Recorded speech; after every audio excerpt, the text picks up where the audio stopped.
বললেন, কখনো গোমাংস আমি দেখিনি, তুমি আমাকে একটু গোমাংস লুকিয়ে এনে দিতে পারো?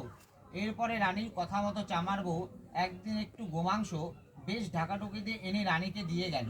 রানীও সেটা নিজ ঘরে লুকিয়ে রাখলেন। ক্রমে কথাটা রাজার কানে গিয়ে উঠল এবং রাজা খুবই রেগে গেলেন।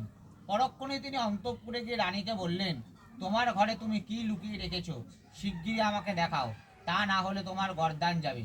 রাজার রাগ দেখে রানীর খুব ভয় হলো। কাঁপতে কাঁপতে রানী বললেন, আমার ঘরে নানা রকম ফলমূল আছে প্রভু।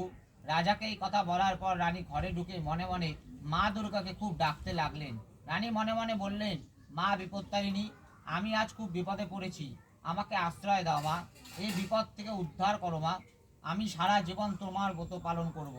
রানী প্রার্থনায় দেবী সন্তুষ্ট হয়ে অভয় দিয়ে বললেন, তোমার স্তবে আমি সন্তুষ্ট হয়েছি, তোমার ঘরে যা ছিল সেটা এখন ফলমূল হয়ে গেছে, তুমি এখন সেগুলি রাজাকে গিয়ে দেখাও, রাজা খুবই সন্তুষ্ট হবেন। মা দুর্গার কথা মতো রানী ঘরে গিয়ে দেখলেন যে চুপড়িতে গোমাংসের বদলে রয়েছে এক রাশ ফলমূল। রানী তখন সব এনে রাজাকে গিয়ে দেখালেন, আর রাজাও খুবই সন্তুষ্ট হলেন। ক্রমেই রানী ওই ব্রত করতে লাগলো এবং অনেক সুখ ভোগ লাভ করে দেহত্যাগের পর স্বর্গে চলে গেলেন। বিপত্তারিণী ব্রতের ফল, এই ব্রত করলে সংসারে কোনো বিপদ আপদ থাকে না।